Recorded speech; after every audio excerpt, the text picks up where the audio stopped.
And suddenly over the radio came a message saying there's trouble in the Diamond. So I drove straight to the Diamond to find a huge stone-throwing, bottle-throwing mob, Catholics and Protestants against each other.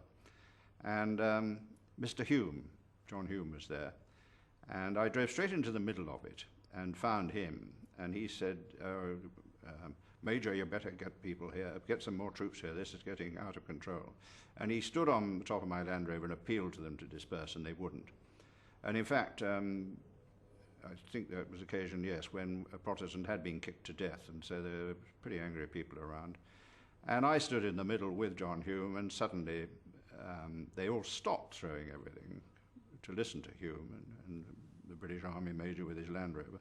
And then suddenly they came from both sides, and I got hit on the head with I'm not sure whether it was the bottle on the head and a stone on my hand or the other way around. Anyway, I ended up in a pool of blood on the floor, which taught me a lesson: never go between a Catholic and a Protestant crowd.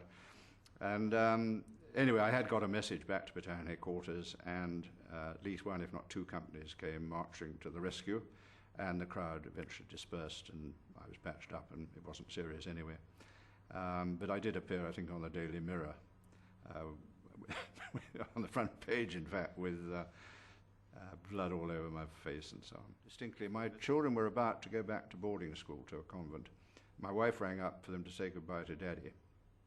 And at that precise moment, there was an Ulster bus outside the window, which had been hijacked by a screaming mob of Catholics who were threatening to burn it unless, I don't know what, unless something. I mean, you couldn't tell. I remember they had this awful thing,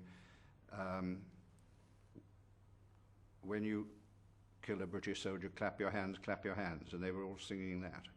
And it was a thoroughly nasty thing, and I had to pretend to my little daughters that there was nothing untoward going on while that was happening. They couldn't hear it, of course.